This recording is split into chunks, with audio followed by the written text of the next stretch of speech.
Bonjour, passion, Jore. Welcome to my vlog today. It's about the GDP and its correlation on rule of law.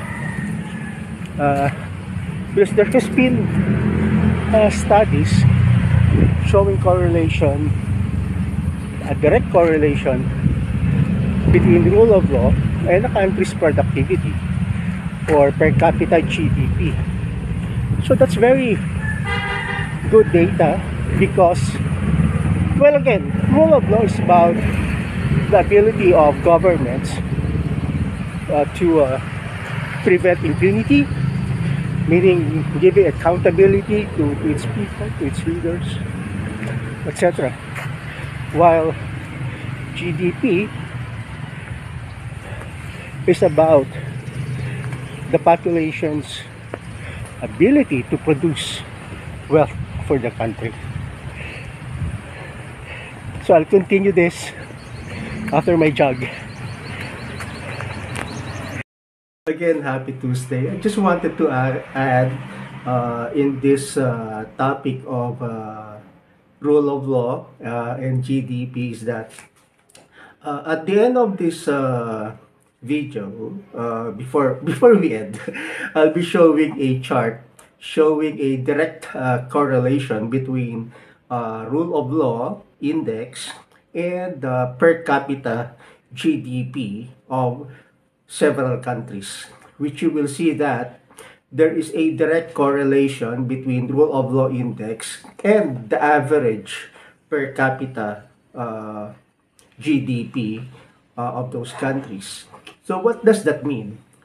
It means that when governments are adhering to rule of law, no impunity, people are accountable, the courts are relatively fair, and people can get justice, especially the common people, because these are the workers, these are the people who need to be productive so that we can actually contribute to the country's GDP. So when there is rule of law in a particular country, then GDP goes up. So that's really the very importance of rule of law.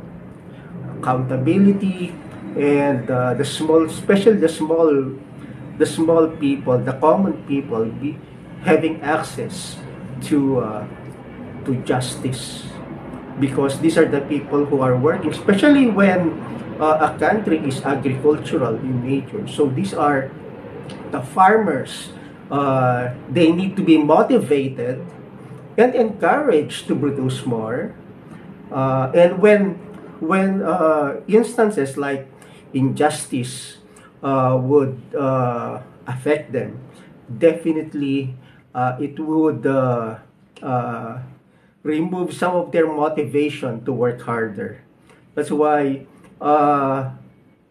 having rule of law is a direct way of improving the economy of countries. So that's about it. I just wanted to put some more context into it.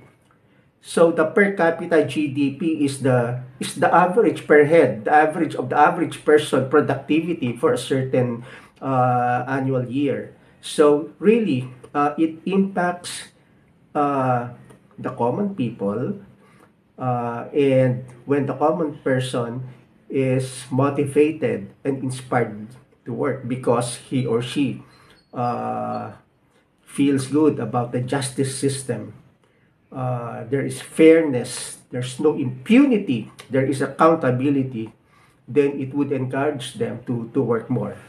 So that's the relevance, the correlation, so to speak, of rule of law and the country's GDP. All right? See you later.